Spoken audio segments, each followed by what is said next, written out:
ये हम दाँतों को जब साफ़ नहीं करते प्रॉपर, तो हमारे दाँतों में, हमारी दाढ़ में ख़ास तौर पर खोड़ बन जाता है, खोल-सा बन जाता है और उस वो कैविटी जो है वो फिर हमें तकलीफ़ देती है और उसके लिए बाज़ औक़ात हमें बड़े लंबे प्रोसीजर से गुज़रना पड़ता है, जिसको क्रोनिंग भी कहते हैं, रूट कैनाल भी कहते हैं और फिलिंग भी कहते हैं। ये सारे प्रोसीजर क्या हैं और किन हालात में करवाने पड़ते हैं और ये कैविटी कैसे जनरेट हो जाती है?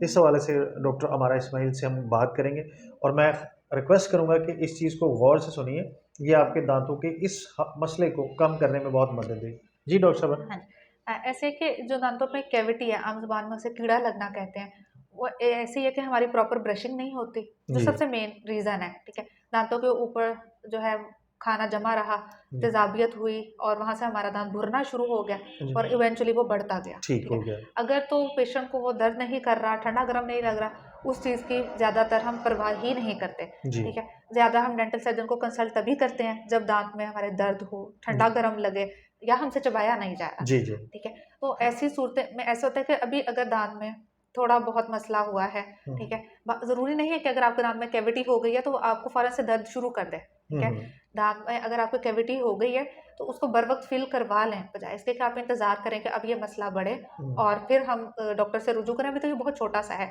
जी, ठीक है? तो आप उसी छोटे से मसले को लेके डॉक्टर के पास आएँ, वो उसको वहीं पे स्टॉप कर दें, उसकी फ़िलिंग कर दें और आपका ये आगे काम बढ़े ही नहीं, हुँ, ठीक हुँ, है?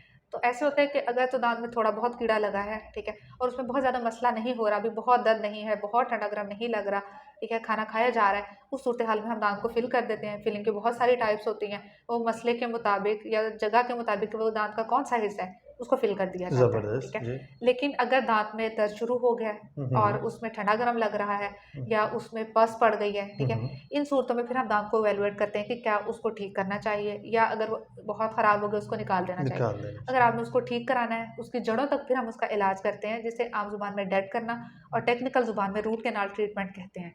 ठीक है? रूट कैनाल ट्रीटमेंट से ये होता है कि हम दाँत को अच्छे से अंदर तक साफ़ कर देते हैं, उसकी जड़ों तक उसको परमानेंट फ़िल कर देते हैं। दाँत अपनी जगह पे रहता है, खाने-पीने के काम आता है, लेकिन उसमें ठंडा-गरम नहीं लगता और तकलीफ़ नहीं होती। ये हाँ, रूट कैनाल प्रोसीजर ये के रूट ज़रिए कैनाल ट्रीटमेंट है। और फिर ये जो हम क्रोनिंग कहते हैं, ये हाँ जी। किस हालत में करते हाँ, हैं? ये उस सूरत में करते हैं। एक तो रूट कैनाल के बाद रिकमेंडेड है कि आपने जिस भी दाँत की रूट कैनाल ट्रीटमेंट करवाई है, हुँ, उसके 4-6 महीने के अंदर आप क्राउन करवा लें, जी। ठीक है? दूसरा ये है कि एक दाँत ज़्यादा टूट गया है, किसी हुँ, भी हुँ, वजह से टूट गया, उसको कोई चोट चोट आई है, ठीक है? या हुँ, उसमें बहुत ज़्यादा कीड़ा लगा हुआ था जिसकी वजह से उसका स्ट्रक्चर वीक हो गया, जी, ठीक है? तो उसको फिल करके तो उसके ऊपर हम एक कवर दे देते हैं, जी, प्रोटेक्शन के लिए भी और फंक्शन के लिए भी, जी, ठीक है? उससे दाँत कवर हो गया, ठीक है? पेशेंट को खाने-पीने में भी आसानी होगी, वो देखने में भी अच्छा लगेगा और हुँ, दाँत का स्ट्रक्चर जो है वो भी महफूज़ हो गया। ज़बरदस्त। क्या बात है जी! ये दोस्तों ख़ास तौर पे मैं रिकमेंड करूँगा कि अगर आपको अपनी दाढ़ के ऊपर कहीं भी कोई काला-सा निशान नज़र आता है, तो ये वो साइन है कि आपकी दाँत को तेज़ाबियत ने खाना शुरू कर दिया है बिल्कुल, और विदिन नो डेज़ हो सकता है कि उसमें खोल-सा बन जाए और फिर आपको रूट कैनाल जैसे तकलीफ़देह प्रोसीजर से और महँगे प्रोसीजर से गुज़रना पड़े। तो बेहतर ये है कि अर्ली उसको कंसल्ट करके तो उसकी प्रॉब्लम को सॉर्ट आउट किया जाए। बिल्कुल है। अच्छा डॉक्टर साहब, दाँतों के हवाले से आपने बहुत मुफ़ीद इन्फॉर्मेशन दी और दाँत बेशक अल्लाह ताला की बेहतरीन नेमत है। इन्फेक्शन चूँकि हमारे ज़्यादातर हाथों और मुँह के रास्ते ही हमारे स्टोमक में जाती है, तो क्या रिकमेंड करेंगी, फाइनल मैसेज देंगी इस नेमत के हवाले से और इस इन्फेक्शन के बचने के हवाले से हमारे ऑडियंस को? ऐसे है कि आप अपने दाँतों की सफाई बहुत अच्छी रखें।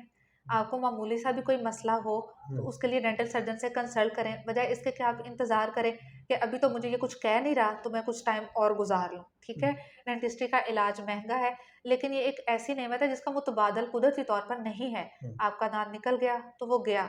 उसकी जगह पे फिर जो आपको प्रोसीजर कराने पड़ेंगे, वो बहुत कॉस्टली होते हैं, हुँ, ठीक है? और कुदरती चीज़ का मुतबादल समटाइम्स वो फिर भी नहीं होते, ठीक है?